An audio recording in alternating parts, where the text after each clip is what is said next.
Okay, एक बार फिर से इस लाइन को कहूंगा मैं तरंगों के अध्यारोपण के सिद्धांत के बारे में, कि अगर एक नहीं अनेक तरंगें आकर के माध्यम के किसी बिंदु पर टकराती हैं तो उस कण का जिस बिंदु पर आके आपतित हुई हैं उस कण का विस्थापन अलग अलग तरंगों के विस्थापन के सदिश योग के इक्वल हुआ करता है। ठीक है ना, सदिश योग के बराबर होता है। लिखिए, यदि n तरंगें माध्यम के किसी बिंदु पर एक साथ पहुंचती हैं, यदि n तरंगें माध्यम के किसी बिंदु पर एक साथ पहुंचती हैं,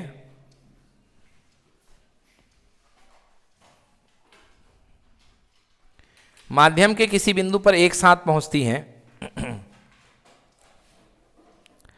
माध्यम के किसी बिंदु पर एक साथ पहुंचती हैं तथा प्रत्येक तरंग के कारण तथा प्रत्येक तरंग के कारण तथा प्रत्येक तरंग के कारण उस बिंदु का विस्थापन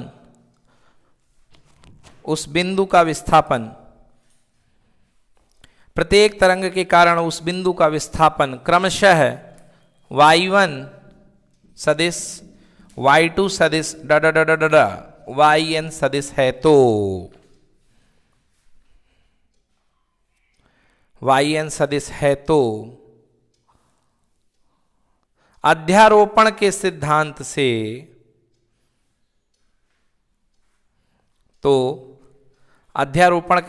से भैया कुल विस्थापन y सदिश बराबर y1 सदिश प्लस y2 सदिश yn सदिश होगा। कुल विस्थापन बराबर y1 सदिश प्लस y2 सदिश प्लस yn सदिश होगा। ठीक है, तो एक बहुत ही बढ़िया बात यहां पे समझ में आ रही है कि अगर दोनों विस्थापन कैसी राशि है, सदिश राशि है। थोड़ा 11वीं क्लास के कंसेप्ट पे आओ बच्चों। अगर आप दो तरंगों की बात करेंगे और दो तरंगों के इंडिविजुअल विस्थापन अगर एक ही दिशा में है, y1 प्लस y2 दोनों के बीच का थीटा कितने डिग्री है, 0 डिग्री है, तो परिणामी विस्थापन जो निकलेगा y बराबर हो जाएगा mod y1 plus mod y2। याद है, परिणामी विस्थापन r सदिश बराबर a प्लस b हो जाता था अगर a और b के बीच का कोण कितने डिग्री, 0। 5 न्यूटन प्लस 10 न्यूटन बराबर 15 न्यूटन। याद आया, और 5 न्यूटन इधर से और 5 न्यूटन इधर से बराबर कितने न्यूटन, 0 न्यूटन। समझ में आया, मतलब दो विस्थापन आए और परिणामी विस्थापन बढ़ गया, और अगर दोनों समान परिणाम में अलग अलग दिशा पे आए, 180 डिग्री के कोण पे आए, कितने कोण पे, 180 डिग्री का कोण। 180 डिग्री का कोण यहां पर कहलाएगा कला। क्या कहलाएगा, कला। 180 डिग्री की कला, 180 डिग्री की कला, मतलब दोनों विस्थापनों में जो कालांतर है वो कितने का है, 180 का है। कितने का है, तो दोनों भिड़ेंगे तो आंसर कितना आएगा, 0। कितना आएगा, 0। समझ में आया, मतलब विस्थापन प्लस विस्थापन बराबर 0 विस्थापन, विस्थापन प्लस विस्थापन बराबर 0 विस्थापन। सुन रहे हो। अब जब 2 मिनट, जब तरंगें आपस में आकर के माध्यम के किसी कण पर भिड़ती हैं तो इस घटना को बोलते हैं तरंगों का अध्यारोपण। तरंगों के अध्यारोपण के फलस्वरूप 3 घटनाएं आपके सामने आती हैं, 2 घटनाएं मेनली। समझ में आया। अब उन घटनाओं का हम नाम लिख देते हैं, वही कहलाती हैं तरंग प्रवृत्ति या तरंग की घटनाएं, जो आप पहले इसके पहले सुनते थे और हमसे पूछते थे सर ये क्या होता है। तो जब तरंगें आपस में आकर के लड़ती हैं किसी माध्यम पर तो आपको कुछ घटनाएं देखने को मिलती हैं, कुछ घटनाएं प्रासंगिक होती हैं। उन प्रासंगिक घटनाओं के मैं नाम लिख रहा हूं। पहली घटना है व्यतिकरण। क्या नाम है, व्यतिकरण। क्या नाम है भैया, व्यतिकरण। दूसरी घटना है विवर्तन। क्या नाम है, और तीसरी घटना है ध्रुवण। तीसरी घटना क्या है, ध्रुवण। ये दोनों तो इसी से रिलेटेड है, अध्यारोपण से। ये थोड़ी अध्यारोपण से रिलेटेड नहीं है। तो मेनली मतलब अध्यारोपण में हमारे सामने 2 घटनाएं सामने आएंगी, एक होगी व्यतिकरण, दूसरी होगी विवर्तन। अब व्यतिकरण क्या है मैं सरल शब्दों में आपको सुनाता हूँ। हारमोनियम बजा, पंडित जी चले गए अपने हारमोनियम वाले। हारमोनियम जब बजाते हैं तो सुर निकालते हैं स, हाँ या ना। फिर वो अपने गले से भी सुर निकालते हैं, एक हारमोनियम का सुर रहता है ना, फिर गले से भी सुर निकालते हैं। फिर देखो सा, ये होता है। अब उसका भी मिलता जाता है तो एक लाउड सुर बनता है। बनता है कि नहीं बनता है, बड़ा सुर बनता है कि नहीं सुन बनता है, और मजेदार सुर बनता है। दो चार और अगर ऐसे ही टाइप के मिल जाए तो बड़ा मजा आता है ना। मतलब समान कला में तरंगों का अध्यारोपण। कैसी तरंगे हैं? समान कला में। पहले उसने निकाली, देखो उसने निकाली हारमोनियम ने ऊपर स, पंडित जी निकाली स, ये हो गया। तो व्यतिकरण से इसका विस्थापन अधिकतम, इसका विस्थापन अधिकतम, और दोनों समान कला में है। दोनों के बीच का एंगल कितने डिग्री है? 0 डिग्री। कितने डिग्री है? अब दोनों के परिणाम से जो तरंग बनेगी उसका देखिए जो कुल विस्थापन निकलेगा, उसका जो वेव बनेगी सा और तेज। समझ में आ गया ना? इसको बोलते हैं संपोषी व्यतिकरण। क्या बोलते हैं? Constructive interference. मतलब light plus light equal to महालाइट, प्रकाश प्लस प्रकाश बराबर महाप्रकाश। समझ में आ गया जी?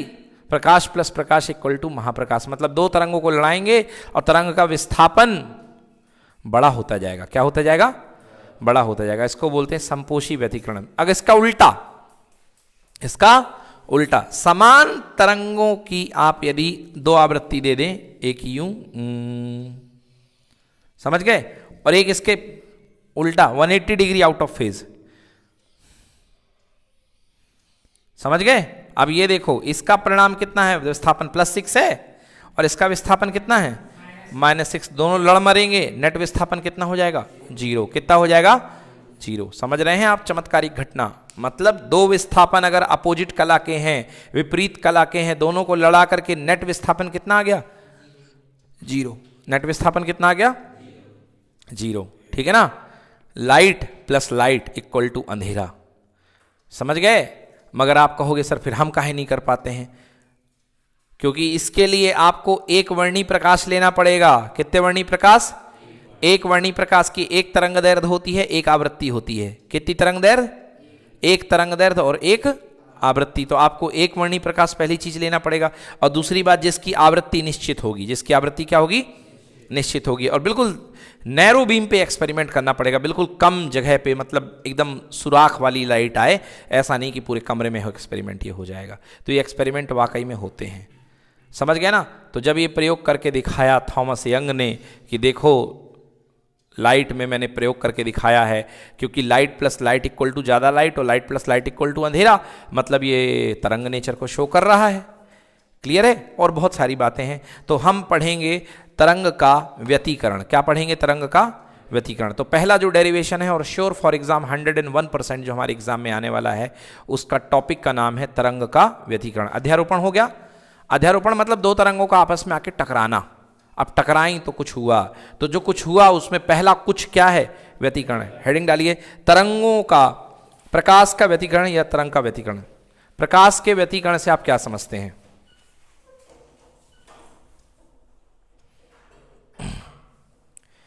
प्रकाश के व्यतिकरण से आप क्या समझते हैं? प्रकाश के व्यतिकरण से आप क्या समझते हैं?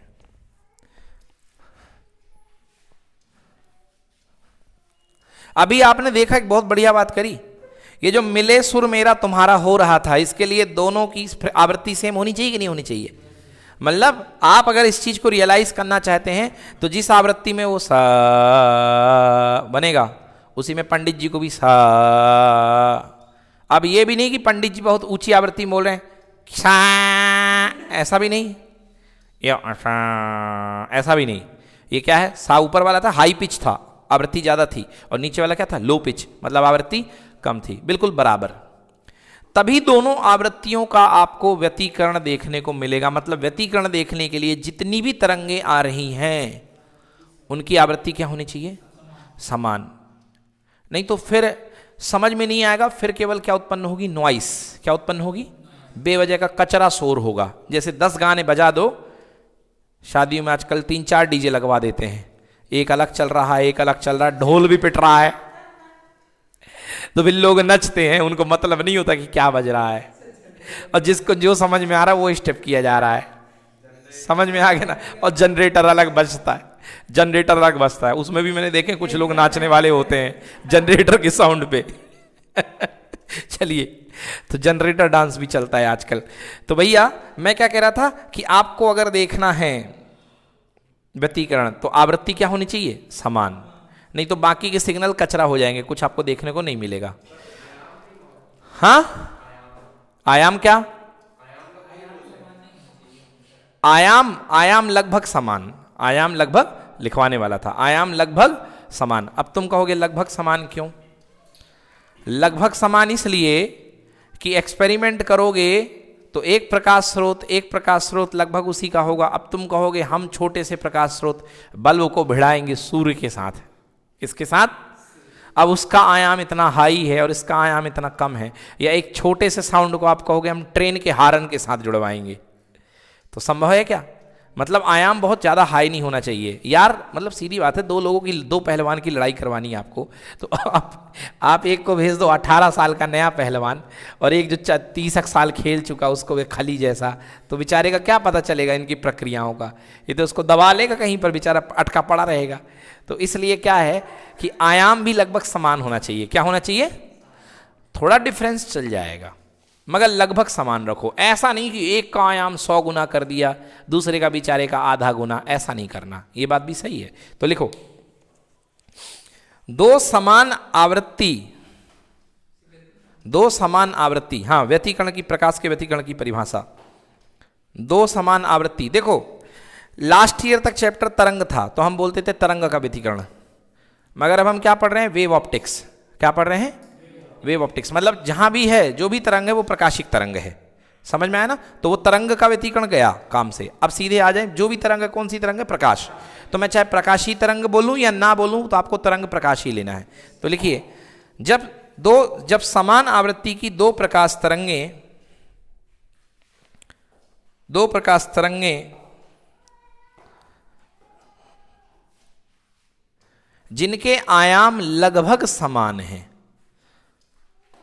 जिनके आयाम लगभग समान है, ये मैंने लाइन आपके कहने पे बात जोड़ दी मैंने, जिनके आयाम लगभग समान है।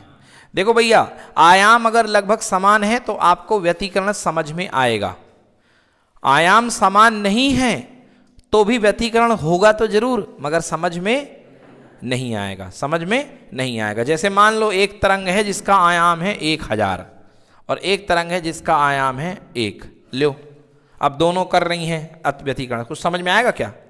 1000 के सामने 1 का आता पता चलेगा क्या? नहीं। तो मैंने इसलिए लिखा दिया लगभग समान आयाम माध्यम के एक ही दिशा में गमन करती हैं, माध्यम के एक ही दिशा में गमन करती हैं। और गमन करती हैं का मतलब किसी बिंदु पर टकराएंगी, किसी बिंदु पर मिलेंगी, गमन करती हैं। तो अध्यारोपण के फलस्वरूप, अध्यारोपण के फलस्वरूप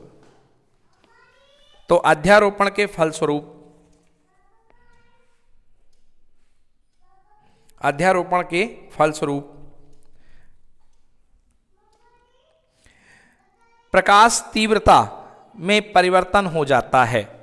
तो अध्यारोपण के फलस्वरूप प्रकाश तीव्रता में परिवर्तन हो जाता है। हाँ भाई, तो जब दो तरंगों का अध्यारोपण होगा, ये देखिए ये पहली तरंग चली और ये दूसरी तरंग चली, तो इस बिंदु पर अध्यारोपण हुआ, तो यहां पर क्या क्या बदलेगा? सुन लो भैया, क्या क्या बदलेगा? यहां पर आयाम बन जाएगा नया। क्या हो जाएगा? आयाम नया। समझ रहे हो? मतलब पहली तरंग का आयाम क्या था? A1। दूसरी तरंग का आयाम क्या था? A2। अब कोई नया आयाम निकल करके आएगा A न्यू। क्या निकल करके आएगा?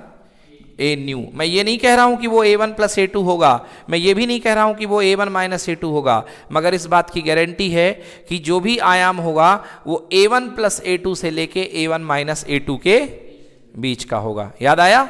मैंने कहा था ना 5 न्यूटन 3 न्यूटन दोनों लड़ गए, तो आंसर हमेशा 8 नहीं होगा, मिनिमम होगा 2, अधिकतम होगा 8। बीच में कुछ भी हो सकता है। मतलब बच्चों, जो आयाम हो गया नया वाला वो A1 माइनस A2 से लेकर के A1 प्लस A2 के बीच में होगा। नहीं आया समझ में? ये हो गया। आयाम बदलेगा भैया। आयाम जो है, दो तरंगें आई हैं तो आयाम इनके जुड़ेंगे या घटेंगे। तो अधिकतम योग कितना हो सकता है? A1 plus. न्यूनतम योग क्या हो सकता है? न्यूनतम कितना हो सकता है? A1 minus A2। बोलो क्लियर कि नॉट क्लियर? तो इस तरीके से आयाम परिवर्तित हो जाएगा। आयाम परिवर्तित होने के बाद क्या बदलेगी? तीव्रता। क्या बदलेगी? तीव्रता। दूसरा लिखो, और क्या बदलेगी? आयाम बदलेगा, तीव्रता बदलेगी। लिखो तीव्रता बदल जाएगी। अरे कहाँ लिख रहे थे? हाँ, तो प्रत्येक तरंग के कारण, कहाँ पर आ गया था? हाँ, तीव्रता में परिवर्तन हो जाता है।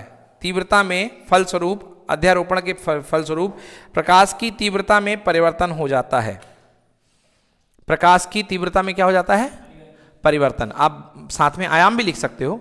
तीव्रता में परिवर्तन हो जाता है। इस घटना को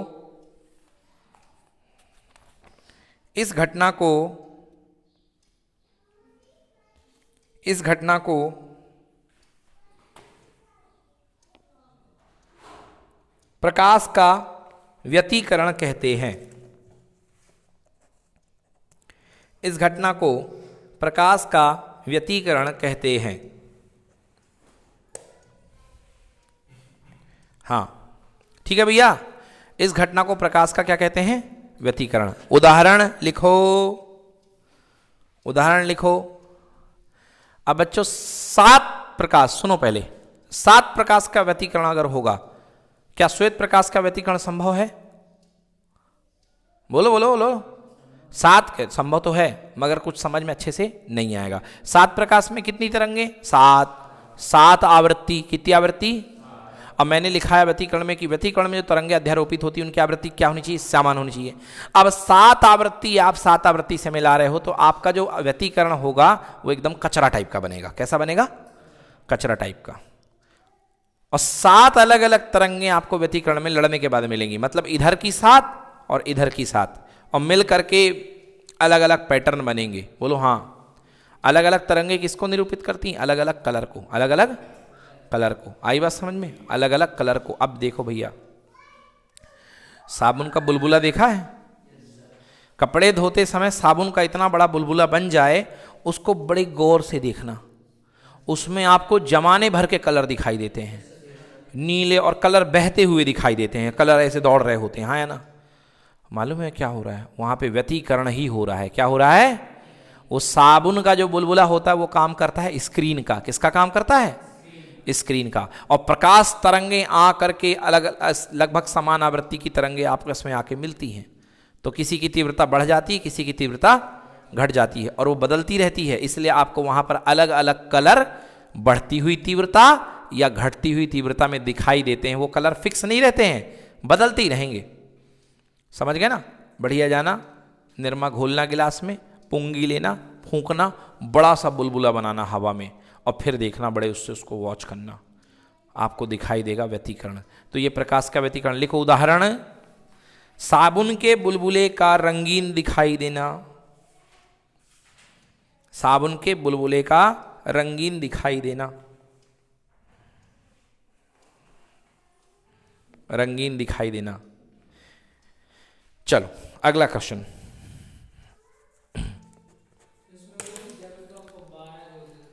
नहीं वो नहीं है, वो है प्रिज्म बन जाते हैं उसमें छोटे छोटे, मैंने बताया था।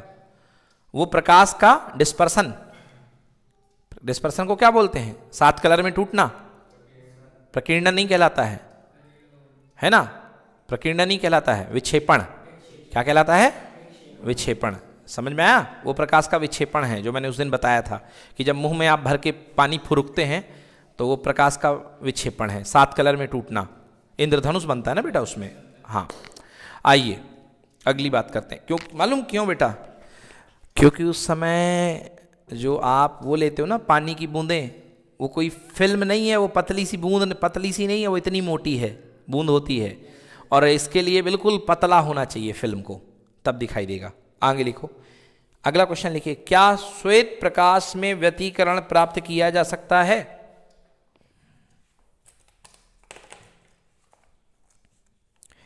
क्या श्वेत प्रकाश में व्यतिकरण प्राप्त किया जा सकता है? एक शब्द में बोलो हाँ या ना। यस, बिल्कुल सही बात है। श्वेत प्रकाश में व्यतिकरण प्राप्त किया जा सकता है, बिल्कुल प्राप्त किया जा सकता है, बिल्कुल प्राप्त किया जा सकता है। ठीक ना? आंसर लिखिए। हाँ, श्वेत प्रकाश में 7 रंग होते हैं। श्वेत प्रकाश में 7 रंग होते हैं, 7 रंग होते हैं।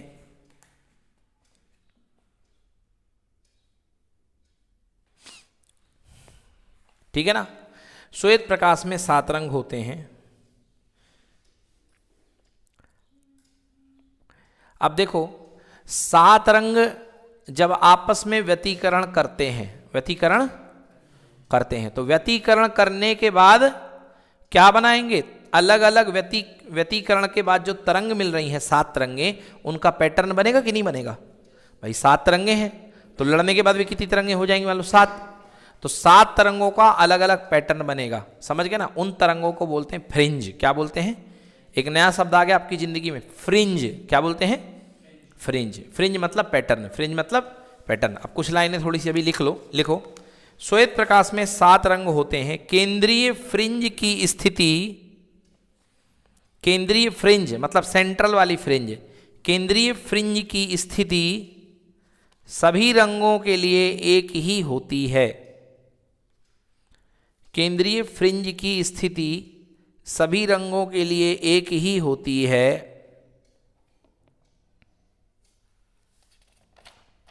अतः केंद्रीय फ्रिंज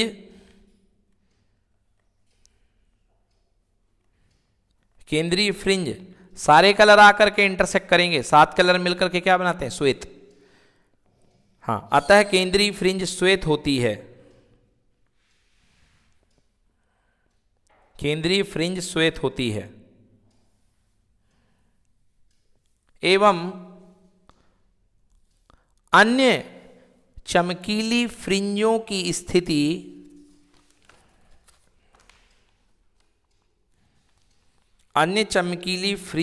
स्थिति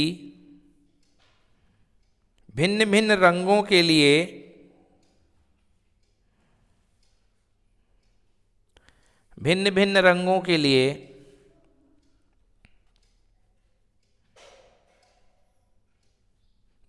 होती है। भिन्न भिन्न रंगों के लिए भिन्न भिन्न होती है, और जो बाकी कलर रहेंगे वो अलग अलग रंगों के लिए आपको अलग अलग जगहों पर प्राप्त होंगे। ठीक है बच्चों, क्लियर हुआ कि नहीं हुआ। जो अन्य रंग होंगे वो अलग अलग जगहों पर आपके लिए अलग अलग जगह पे प्राप्त होंगे, ये बात हो गई। अब एक और क्वेश्चन लिखो। देखो भैया, मैंने तुमको क्या बताया कि व्यतिकरण होने के लिए अध्यारोपण तो सबका हो जाएगा, मगर व्यतिकरण केवल उन्हीं का होगा जिनकी आवृत्ति समान होगी। तो ऐसे स्रोत जिनकी आवृत्ति समान होती है, नंबर 1, जिनकी आवृत्ति क्या होती है, समान होती है। अब आवृत्ति समान तो तरंग दैर्घ्य समान, क्योंकि C बराबर न्यू लैम्डा, C बराबर न्यू लैम्डा। पढ़े हो ना विद्युत चुंबकीय तरंगों में, आवृत्ति समान तो तरंग दैर्घ्य समान। दूसरी बात, आवृत्ति समान, आयाम लगभग लगभग समान, आयाम लगभग लगभग समान। तो ऐसे स्रोत जो इन क्वालिटी वाली, इन विशेषताओं वाली तरंगों को उत्पन्न करते हैं, उनको बोलते हैं हम कला संबद्ध स्रोत। क्या बोलते हैं, कला संबद्ध। तो प्रश्न लिखिए कि कला संबद्ध स्रोत क्या है, कला संबद्ध स्रोत क्या है, कला संबद्ध स्रोत क्या है।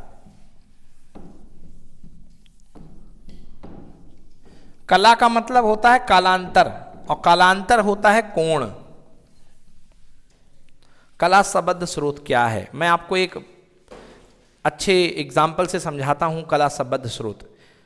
एक तो मैंने बताया अभी हारमोनियम वाला एग्जाम्पल कि साउंड बजा करके उससे ट्यून कर लो, साउंड बजा के क्या कर लो, ट्यून कर लो। क्या कर लो, ट्यून कर लो। कभी भी किसी बड़े ऑर्केस्ट्रा में जाइएगा, वो लोग पहले पहुंच करके चेक करते हैं। गिटार वाला वो कहेगा हाँ भाई बीट दीजिए, सिंथेसाइजर वाले को वो करेगा पे, समझ गए। यहाँ से गिटार वाला टिंग टिंग टिंग टिंग टोंग टोंग टोंग टोंग टंग टंग टंग टंग टिंग टिंग टिंग टिंग पे टिंग पे टिंग करते हैं। ये क्या कहलाता है, इसको बोलते हैं ट्यून करना। क्या कहता था, ट्यून करना, समझ गए। अगर वो ट्यून ना करें, अगर वो ट्यून ना करें तो सिंथेसाइजर यानी कि जो पियानो है वो अलग बीट पे बजे। वो किस पे बजे? अलग बीट पे, समझ गए ना? और ये वाला अलग बीट पे बजे। तो जितने भी वाद्य यंत्र होते हैं किसी भी बड़े ऑर्केस्ट्रा प्रोग्राम पे, जितने भी वाद्य यंत्र होते हैं सबको क्या किया जाता है? पहले ट्यून किया जाता है। क्या किया जाता है? ट्यून। मतलब सबको सेम फ्रिक्वेंसी पे लाके वो बजाते हैं। नहीं तो पता चले गिटार अलग फ्रिक्वेंसी पे बज रहा है और वो अलग फ्रिक्वेंसी पे बज रहा है, बड़ी दिक्कत होगी कि नहीं होगी? मेरी बात समझ में आई तुम लोग को? सबको ट्यून किया जाता है। ऐसा नहीं कि किसी का साउंड हाई पिच पे चल रहा है और किसी का साउंड लो पिच पे चल रहा है। ओके, चलिए, तो ये होता है। तो अब हमें ऐसे सोर्स चाहिए हैं जो कला संबद्ध होते हैं। तो कला संबद्ध या तो बनाओ, और नहीं तो अब लाइट में कैसे क्रिएट करोगे, मैं तुमको एक चीज दिखा रहा हूं। यहां पे एक बल्ब ले लो, एक क्या ले लो, और बल्ब के इधर भी पैक कार्टून, इधर भी पैक कार्टून, चारों तरफ से बल्ब बंद कर दो। बोलो हाँ। अब इसमें एक पिन यहां से टुच दो, कुछ हाँ है ना, और एक पिन यहां से टुच दो। बोलो हाँ। अब यहां से जो दो किरणें निकल रही हैं, ये देखो निकल रही है, इतनी पतली पिन की पूछो मत। जितनी कम किरणें निकलेंगी तुम्हारा एक्सपेरिमेंट उतना शानदार होगा। समझ रहे हो?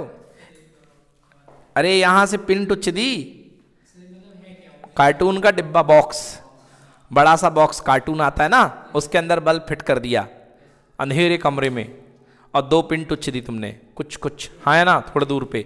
तो यहां से हल्की सी बिल्कुल लाइट निकलेगी, और यहां से हल्की सी लाइट निकलेगी, नहीं निकलेगी? तो यहां से भी प्रकाश किरण निकलेगी, यहां से भी क्या निकलेगी? प्रकाश किरण। आई बात समझ में ना? कोई दिक्कत? ये किसके जैसे काम कर रहे हैं भाई? बिंदु स्रोत के जैसे। किसके जैसे काम कर रहे हैं? ये भी बिंदु स्रोत है और ये भी क्या है? बिंदु स्रोत, हाँ है ना? तो ये बिंदु स्रोत भी अपना क्या बताएगा? तरंगाग्र बनाएगा कि नहीं बनाएगा? बनाएगा ना, बनाएगा तरंगाग्र। और ये भी अपना तरंगाग्र बनाएगा कि नहीं बनाएगा? बोलो, ये भी तरंगाग्र आपस में बनाएगा। अब ये बताओ, दोनों जो चीजें निकल रही हैं इनकी आवृत्ति समान है कि अलग अलग है? बोलो भैया, समान है, क्योंकि बल्ब ही सेम है। बल्ब जब जिस आवृत्ति से चलेगा उससे दोनों निकलने वाले आवृत्ति क्या होंगी? सेम होंगी। तो ये भी एफ आवृत्ति है, तो ये भी क्या है? एफ आवृत्ति। बोलिए हाँ या ना? आयाम दोनों किरणों के जो दोनों की चमक है लगभग बराबर है कि अलग अलग? बराबर है। तो आयाम भी लगभग क्या है? समान है। बोलो हाँ या ना? कालांतर, अब दोनों में थोड़ा सा फर्क हो सकता है। अगर आप ये वाला पास में लिए हो और ये वाला दूर में लिए हो तो इस पर किरण देर में पहुंचेगी और इस पर किरण पहले पहुंच जाएगी। बोली हाँ, है ना? मैं इसको और कुंटे पे ले लूँ ये वाली स्लिट, तो ये हाँ देर पे पहुंचेगी नहीं पहुंचेगी? और इस पर जल्दी पहुंच जाएगी कि नहीं पहुंचेगी? मतलब रेस में पहले कौन दौड़ेगा? ये, और बाद में कौन दौड़ेगा? ये। तो इन दोनों के बीच में समय का थोड़ा अंतर होगा कि नहीं होगा? समय के अंतर को बोलते हैं समयांतर। क्या बोलते हैं? हाँ, इसकी लंबाई है x1 रास्ते की, इसकी लंबाई कितनी है? x2। दोनों का पथ का अंतर है कि नहीं है? पथ के अंतर को बोलते हैं पथांतर। क्या बोलते हैं? पथांतर है कि नहीं है? और जहां पथांतर है, जहां समयांतर है, वहीं कालांतर है। तीनों एक साथ चलते हैं, पथांतर, समयांतर, कालांतर। बोलो समझ में आया कि नहीं आया? कोई दिक्कत? पथांतर, समयांतर और कालांतर। बिल्कुल, ये बिल्कुल होगा, वहां पे भी होगा, हर जगह बनेगा तरंगाग्र, क्योंकि वहां पे सोर्स काम करेगा कि नहीं करेगा? वो बिंदु स्रोत बन गया ना वो। अरे वो भी होगा, मैं मना कब कर रहा हूं, मगर उसके बाद कहानी यहां पे नई शुरू हो जाएगी ना। यहां पे बिंदु स्रोत का काम करेगा कि नहीं करेगा?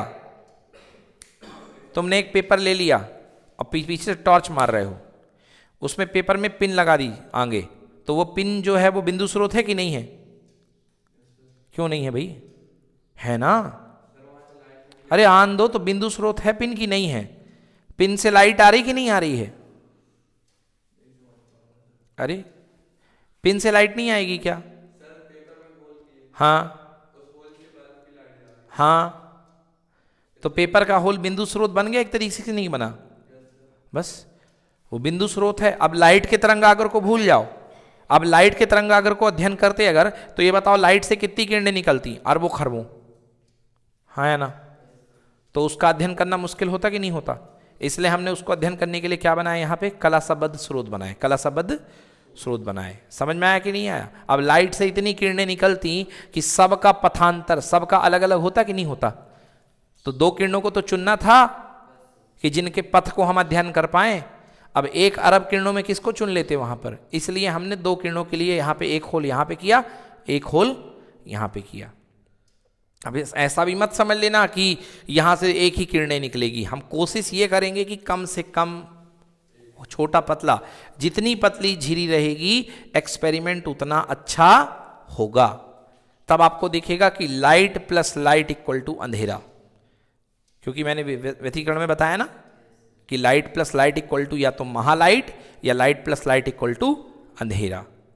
2 प्रकार के व्यतिकरण होते हैं, एक संपोषी और एक विनाशी, एक संपोषी और एक विनाशी। जिसमें आयाम बढ़ जाए, जिसमें तीव्रता बढ़ जाए उसको बोलते हैं संपोषी व्यतिकरण। क्या बोलते हैं? संपोषी व्यतिकरण। और जिसमें आयाम घट जाए, तीव्रता घट जाए उसको हम क्या बोलते हैं? विनाशी व्यतिकरण। हम बात कर रहे थे कला संबद्ध स्रोत की, तो ऐसे स्रोत जिनकी फ्रिक्वेंसी क्या होती है? समान। आवृत्ति क्या होती है? आयाम लगभग क्या होते हैं? और इन दोनों तरंगों में देखो, इसमें और इसमें कालांतर रहेगा कि नहीं रहेगा? रहेगा। कालांतर फिक्स अमाउंट का रहेगा कि बदलता रहेगा? फिक्स अमाउंट का रहेगा। स्थिति कुछ ऐसी है कि स्कूल में रेस हुई, हाँ या ना, T=0 पे फायर हुए दौड़ने के लिए, मगर साधारण बच्चा जो है वो ए पे खड़ा रहता है। साधारण बच्चा कहाँ से शुरुआत करता है? ए से। परंतु ए स्कूल के किसी एक शिक्षक का बेटा जो होता है वो बी से शुरुआत करता है, उसको वहाँ आगे खड़ा कर दिए पहले ही से। अब बताओ, जिस समय शुरुआत हो रही थी तो इसके लिए रास्ता क्या है? कम है, और इसके लिए रास्ता क्या है? ज़्यादा है। तो ऐसे ही इसके लिए तो रास्ता ज़्यादा हो गया क्योंकि फिनिशिंग लाइन पट्टी यही रखी हुई है, बोलो हाँ। और इसके लिए रास्ता क्या हो गया? कम हो गया क्योंकि आगे हो गया। तो इनके बीच में कालांतर है कि नहीं है? एंगल है कि नहीं है? अब अगर ये दोनों समान स्पीड से दौड़ेंगे, इनके वेग समान है, क्योंकि यहाँ पर प्रकाश की चाल भी क्या है? समान है। तो अगर ये समान स्पीड से दौड़ेंगे तो ये 30 डिग्री कोण इधर आने के बाद भी 30 डिग्री बना रहेगा कि नहीं बना रहेगा? बोलो, रहेगा कि नहीं रहेगा? तो इनका कालांतर फिक्स रहेगा कि बदलेगा? कालांतर फिक्स रहेगा कि बदलेगा? तो कालांतर फिक्स रहता है। ऐसे स्रोतों को बोलते हैं कला संबद्ध स्रोत। लिखो लिखो, ऐसे स्रोतों को कला संबद्ध स्रोत कहते हैं। ऐसे स्रोतों को कला संबद्ध स्रोत कहते हैं। ऐसे स्रोतों को कला संबद्ध स्रोत कहते हैं जिनसे निकलने वाली तरंगों की आवृत्तियां समान होती हैं। जिनसे निकलने वाली तरंगों की आवृत्तियां समान होती हैं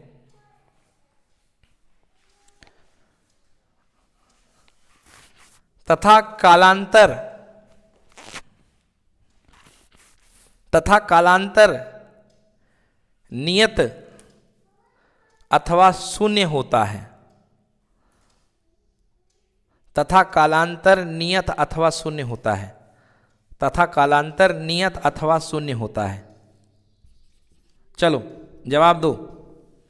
मुकुल ये बल्ब लगा है, ये बल्ब लगा है, ये कार्टून का वही बॉक्स है, पैक है। इस मिडिल लाइन से 3 सेंटीमीटर ऊपर एक मैंने पिन टुच दी। क्या कर दी? टुच दी। समझ? इतना सिंपल लैंग्वेज बोल रहा हूँ, पिन गड़ा भी दी भी नहीं बोल रहा हूँ, टुच बोल रहा हूँ, मतलब समझ रहे हो? टुचना मतलब दे के अलग कर लेना, हाँ या ना? और यहाँ भी पिन टुच दी, बोलो हाँ। ये 3 सेंटीमीटर ऊपर है, ये 3 सेंटीमीटर नीचे है। मुकुल मुझे ये बताओ, यहाँ से निकलने वाली और यहाँ से निकलने वाली तरंग के बीच में क्या कोई कालांतर होगा कि नहीं होगा? नहीं होगा। मतलब कालांतर कितना होगा? 0। कालांतर कितना होगा? 0। पथांतर होगा कि नहीं होगा? नहीं होगा। समयांतर होगा कि नहीं होगा? नहीं होगा। समझ में आ गया ना? मतलब कालांतर भी 0, पथांतर भी 0, समयांतर भी 0। तो मैंने लिखाया है कालांतर या तो नियत हो अथवा 0 हो, अथवा क्या हो? 0 हो जाए तो बल्ले बल्ले, फिर तो संपोषी ही संपोषी है। फिर हाँ है ना? फिर मिले सुर मेरा तुम्हारा, है ना? समझ में आया ना? हाँ लिखो, कालांतर 0 होता है। ऐसे प्रकाश स्रोत कला संबद्ध स्रोत कहलाते हैं। ऐसे प्रकाश स्रोत कला संबद्ध स्रोत कहलाते हैं। ऐसे प्रकाश स्रोत जो होते हैं वो कला संबद्ध स्रोत कहलाते हैं। तो भैया के 2 प्रॉपर्टी हुई। कला शब्द सूत्र के लिए कितनी प्रॉपर्टी? 2। नंबर 1 क्या? आवृत्ति समान, आवृत्ति। दूसरा कालांतर क्या? नियत या शून्य, कालांतर नियत या शून्य। ठीक है ना। चलिए तो आज के लिए इतना ही, ये लेक्चर यहीं पर फिनिश करते हैं, कल मिलते हैं।